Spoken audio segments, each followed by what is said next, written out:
আপনাদের মনোযোগ এদিক সেদিক হচ্ছে, এজন্য তওবার নিয়তে আমার মালিকের দরবারে 2-3 বার ইস্তেগফারের আওয়াজ দিতে চাই। একটু আওয়াজ তুলে বলেন আস্তাগফিরুল্লাহ, আরো জোরে বলেন আস্তাগফিরুল্লাহ,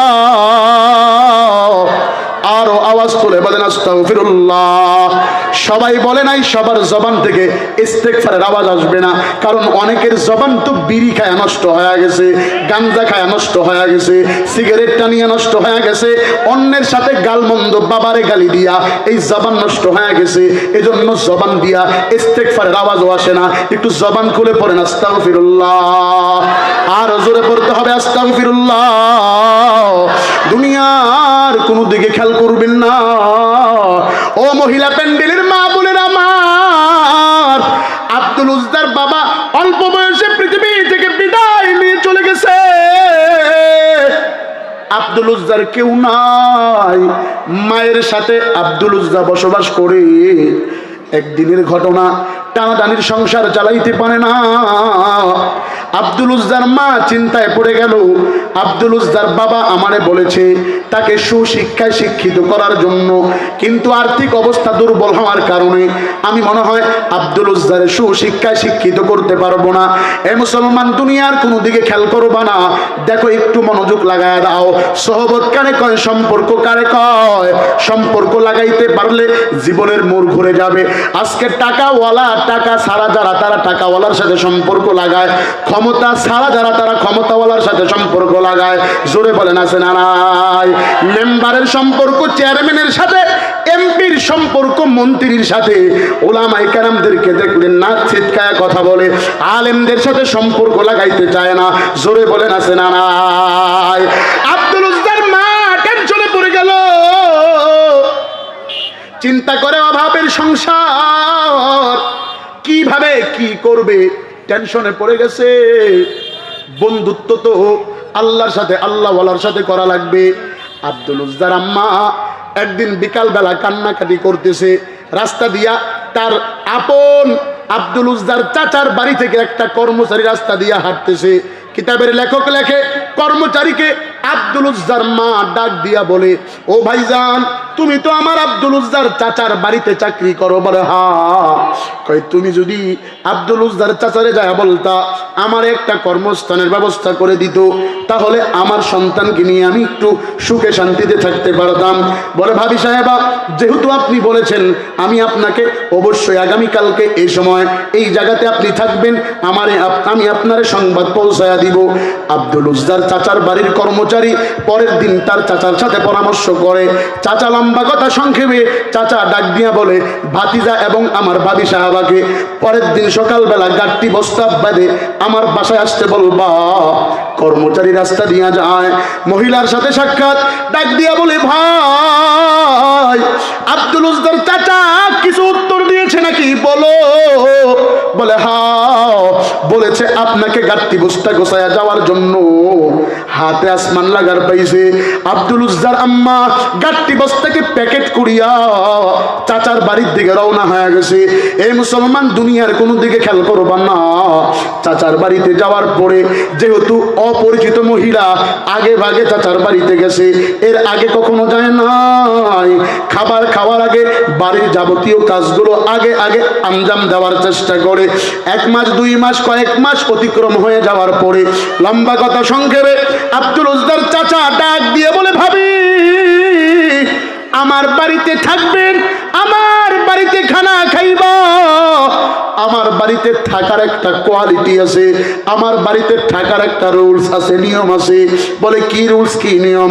কয়, আমার বাড়িতে যদি থাকতে চাও, তোমার আমার বাড়িতে সুইপারের কাজ করা লাগবে, ধোপার কাজ করা লাগবে, এরপরে রাখালগিরির কাজ করা লাগবে, মাঝে মাঝে আমার শরীরটাকে মাসাজ করে দিতে হবে।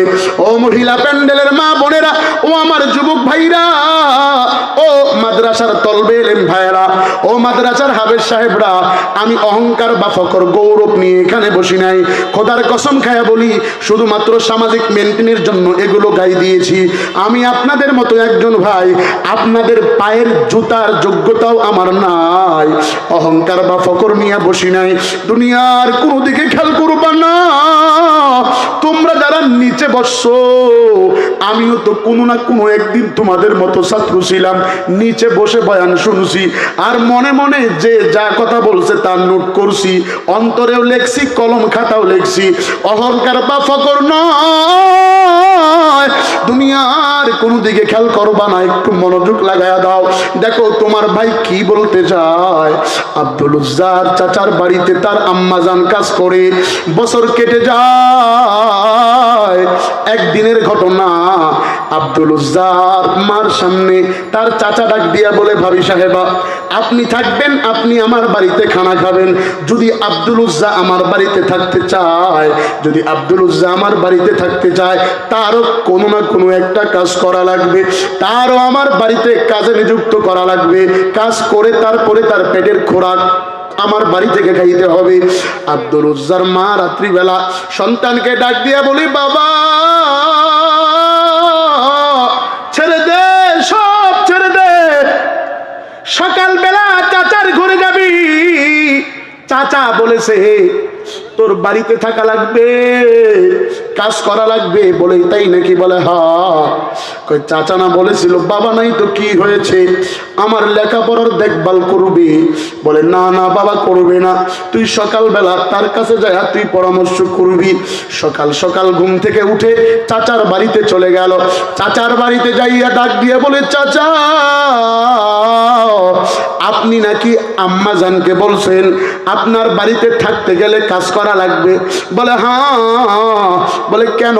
আপনি না আমারে প্রথম বলেছেন আপনার বাড়িতে আমি থাকবো, আপনার বাড়িতে খাবো, আপনার বাড়ির ছেলে যেরকম স্বাধীনভাবে চলে আমরাও সেভাবে চলবো। এ মুসলমান খুব ভালো করে শোনো, নির্বাচনের পূর্ব মুহূর্তে ক্ষমতা পাওয়ার জন্য নেতারা আমরা উলামায়ে কেরামের কাছে যায়, মুরব্বীদের কাছে যায়, মাদ্রাসায় যায়, মসজিদের খতিবের কাছ থেকে দোয়া নেয়, হুজুর একটা বার চান্স দিবেন, যা খুশি তা করবেন, ইসলাম এবং শরীয়ত মতো করবেন, আমি হইতে পারলে নিরাপত্তা দিব। সর্বশেষ দেখতে পারলাম হওয়ার পরে নিরাপত্তা দেওয়া দূরের কথা, পিছন দিয়া বাস দেওয়ার কাজে ব্যস্ত থাকে। জোরে কোন আছে না নাই?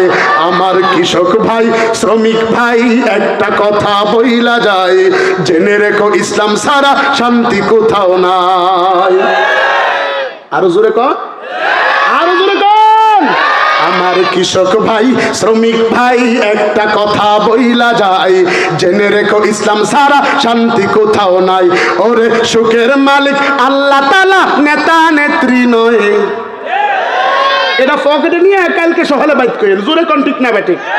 এই ঠিকার আওয়াজ বন্ধ দেখে 1 ঘন্টা আগে বাবরি মসজিদে মন্দির উদ্বোধন হয়েছে। 1 ঘন্টা আগের কথা, বাবরি মসজিদের পাশে মন্দির উদ্বোধন হয়েছে। এই ঠিকার আওয়াজ একেবারে লেজ করে গেছে, এই কারণে হয়েছে। জোরে কোন ঠিক না বেঠিক? ওরে দেখলাম কত নেত্রী নেতা মিঠা মিঠা বললো কথা, দেখলাম কত নেত্রী নেতা মিঠা মিঠা বললো কথা, ওরে নিজের কাজে ব্যস্ত ওরা, আমায় দেখার সময় নাই। আরো জোরে কন। ওরে নিজের কাজে ব্যস্ত ওরা, তোমায় দেখার সময় নাই। জেনে রেখো ইসলাম ছাড়া শান্তি কোথাও নাই। আমার কৃষক ভাই, শ্রমিক ভাই, অটোওয়ালা ও ভ্যানওয়ালা, রিস্কাওয়ালা, পুলিশ ভাই, একটা কথা বইলা যায়, জেনে রেখো ইসলাম ছাড়া শান্তি কোথাও নাই। আরো জোরে কোন ঠিক না ঠিক? ইন্নাল্লাযীনা ক্বালু রাব্বুনাল্লাহ,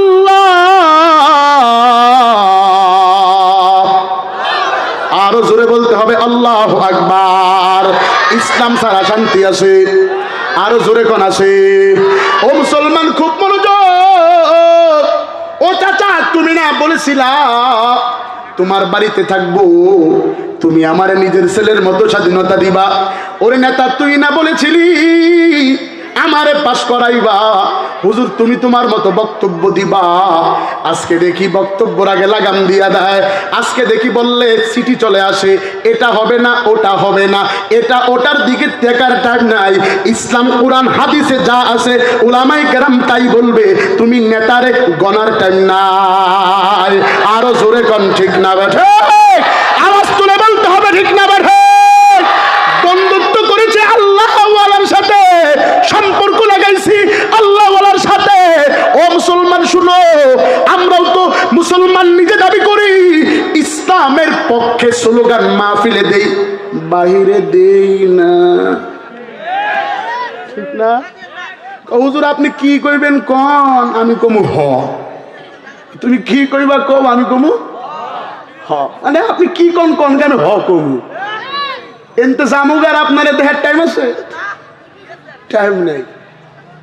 এজন্য মাহফিল গুলা কান খুশ হয়ে গেছে, দিল খুশ হয় নাই। কথা বুঝে?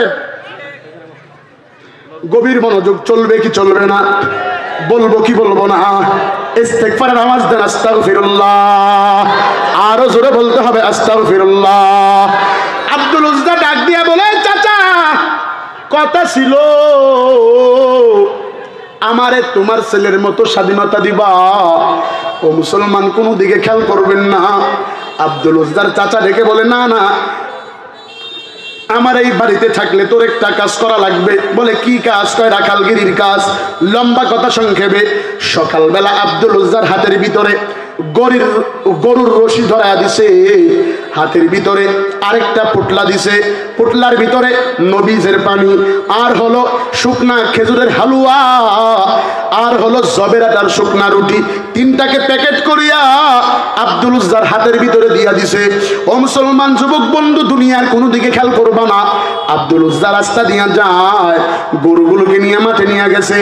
মাঠে নিয়ে যাওয়ার পরে রুটি চাপায়, দুই চোখ দিয়ে পানি, ডাক দিয়া বলে, মালিক। আল্লাহু আকবার। জোরে কর আল্লাহু আকবার। ডাক দিয়ে বলে, আল্লাহ,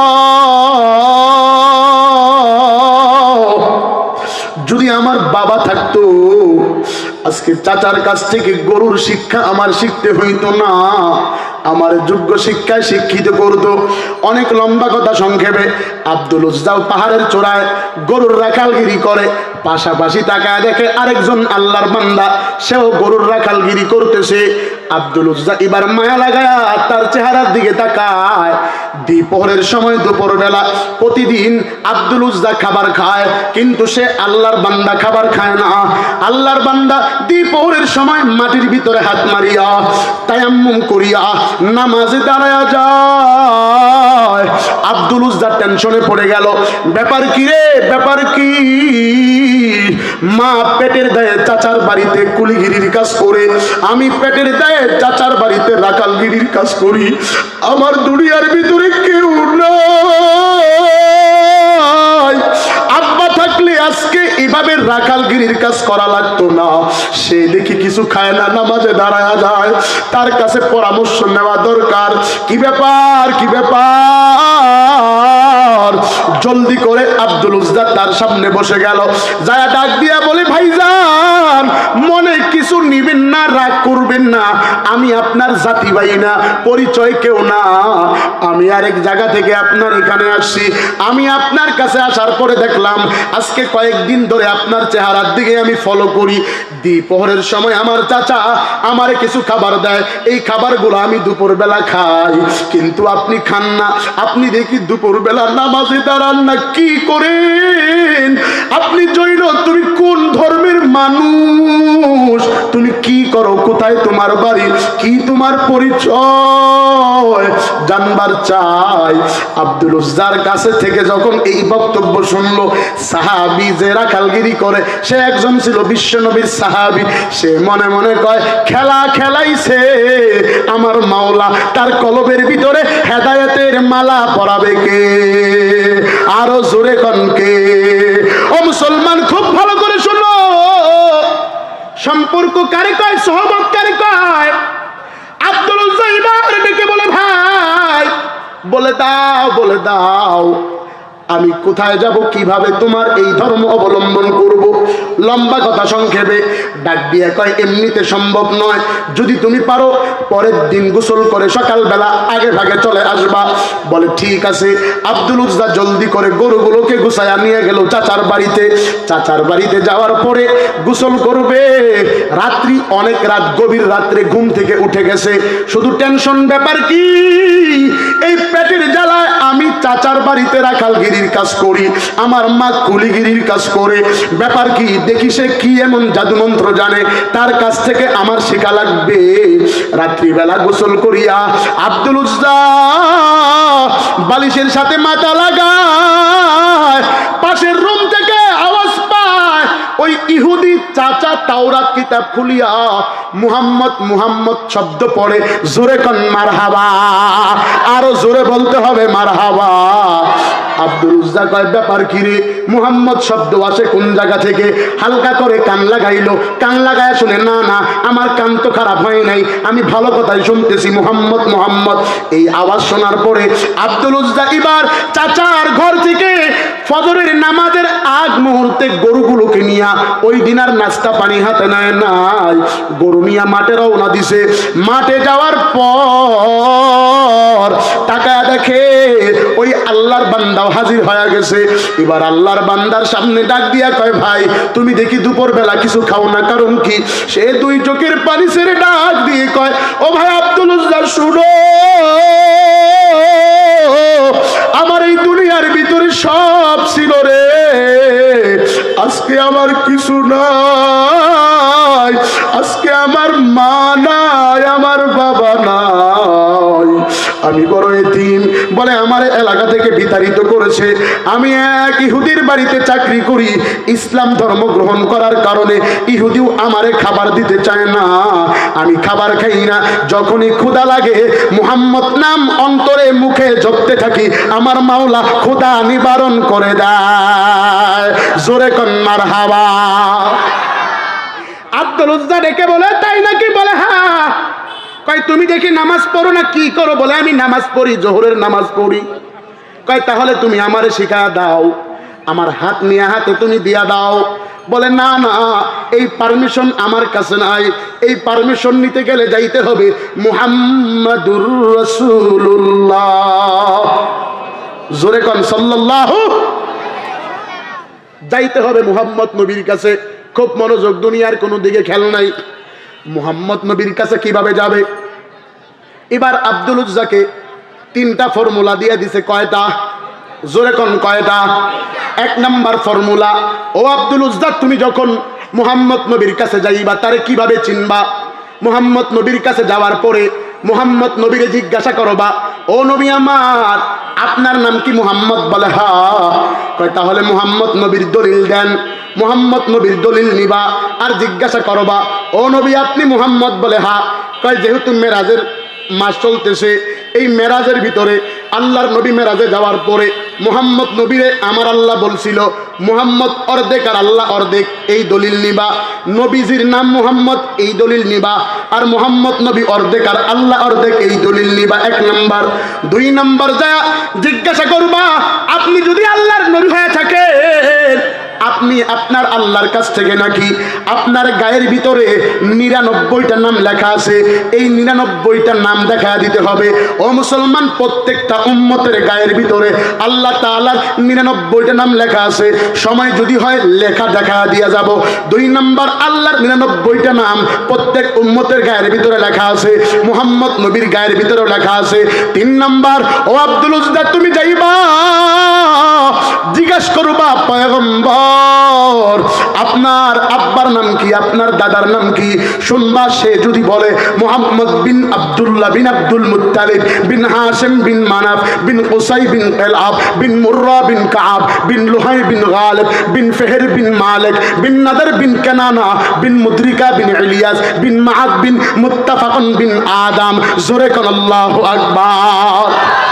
জিজ্ঞাসা করবা ও আব্দুল উজ্জা, জিজ্ঞাসা করবা যে তার ধারাবাহিকতাটা ঠিক আছে কিনা, এবং তুমি তারে জিজ্ঞাসা করবা আল্লাহর নবীর পিছনে একটা গুস্তের টুকলা আছে, গুস্তের একটা উঁচু জায়গা আছে, সেই জায়গার ভিতরে লেখা আছে লা ইলাহা ইল্লাল্লাহ, মোহরে নবুয়াত। কেউ কেউ বলে খতমে নবুয়াত। এই মোহরে নবুয়াত দেখবা তিনটা পরীক্ষায় যদি তোমার প্রশ্নে যদি মুহাম্মদ নবী উত্তর দিতে পারে তার হাতে হাত রেখে মুসলমান হইবা। কারণ মুহাম্মদ নবী নবী দাবি করনেওয়ালা কিছু কাদিয়ানি বের হয়েছে, নবী দাবি করনেওয়ালা কিছু ফেরাকে বাতিলা বের হয়েছে, নবী দাবি করনেওয়ালা হিজবুত তাওহীদ নামে কিছু জঙ্গি বের হয়েছে, নবী দাবি করনেওয়ালা কিছু মুনাফিক সমাজের ভিতরে তৈরি হয়ে গেছে। আমরা তাদেরকে আপনাকে আজকের এই প্রোগ্রাম থেকে জানিয়ে দিতে চাই, আল্লাহর নবী বলেছেন আনা খাতামান নাবিয়্যা লা নাবিয়্যা বাদি, বিশ্ব নবী শেষ নবী, নবীর পরে যদি কেউ নবী দাবি করে সে নিঃসন্দেহে কাফের কাফের কাফের কাফের।